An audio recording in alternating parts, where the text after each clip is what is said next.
इस वीडियो को लाइक करें, हमारे चैनल को सब्सक्राइब कर बेल आइकन को। नमस्कार दोस्तों, कैसे हैं आप लोग? आई होप सब ठीक होंगे। लास्ट वीक हमने कंप्लीट किया कि हम कैसे काम करते हैं, हमारे काम करने की विधि क्या है और मकसद क्या है, तरीके क्या हैं। ये सारा लास्ट वीक हमने 3 खंडों में, पार्ट 1 मन की बात, पार्ट 2 साधन क्या है, पार्ट 3 टाइमिंग क्या है। जिन लोगों ने देखा, अप्रिशिएट किया, उनका बहुत बहुत धन्यवाद। और जिन लोगों ने नहीं देखा, उनसे रिक्वेस्ट है कि प्लीज़ जाके देख लें और हमारे चैनल को लाइक कर लें, सब्सक्राइब कर लें, ताकि हम फ्यूचर में आने वाले टाइम में आपकी समस्याओं पे 1-to-1 लाइव सेशन के ज़रिए बात कर सकें। तो फिलहाल जिन लोगों ने नहीं देखा और जिन लोगों ने देखा है, उन दोनों लोगों के लिए मैं शॉर्ट में इस बात को कहने की कोशिश करता हूँ कि ये क्या है। ये पहला तो ये है कि हम मन की बात, मूल बात क्या है कि हम बहुत भरे हुए हैं, हमारे पास कोई कहने को, अपने मन की बात कहने को कोई नहीं होता है। तो आप इस प्लेटफॉर्म पे अपने मन की बात कह सकते हैं। फिर उसके बाद जब आप मन से खाली हो जाते हैं, जब आपके चित्त पे जो बोझ है, जो वजन है, जो भी भरा हुआ है अंदर, जब वो बाहर आ जाता है, तो उसके बाद सेकंड चरण में हम देखते हैं कि आपके पास साधन क्या है।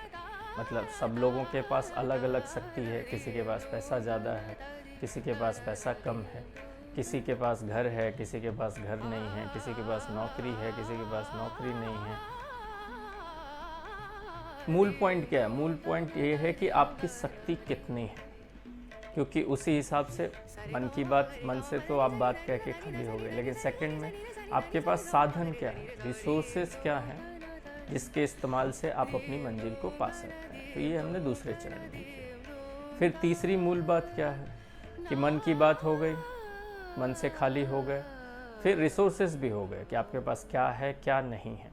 उसके बाद तीसरे पे आता है कि उसको उपयोग करने का सही समय क्या है, क्योंकि किसी भी समय पे हम अगर सही काम भी अगर हम गलत समय पे करते हैं तो वो गलत हो जाता है। हमने ऐसा अक्सर देखा और पाया है। तो थर्ड क्या है कि हमें ध्यान रखना है कि हम अपने रिसोर्सेस का इस्तेमाल सही समय पे कर पाएँ। वो हम तीसरे चरण में सीखते हैं। तो बहरहाल तीनों मिला के कहने का यही मतलब था कि आप अपने मन से, चित्त से, चेतना से खाली हो जाएं, अपने रिसोर्सेस को लिख लें, उसे याद रखें कुछ विधियों के द्वारा, और आप अपना रिसोर्सेस का सही समय पे इस्तेमाल कर पाएँ। तो बस फिर रेडी हो जाइए। आने वाले दिनों में हम बात करेंगे दुनिया की 3 अदालतें। पहला है कोर्ट ऑफ समाज, दूसरा है कोर्ट ऑफ लॉ, और तीसरा है कोर्ट ऑफ कुदरत या कोर्ट ऑफ नेचर, या प्रभु की अदालत या परमात्मा की अदालत भी हम कह सकते हैं। आने वाले दिनों में हम इन 3 अदालतों के बारे में डिटेल में चर्चा करेंगे। आज के लिए इतना ही। धन्यवाद। इस वीडियो को लाइक करें, हमारे चैनल को सब्सक्राइब कर बेल आइकन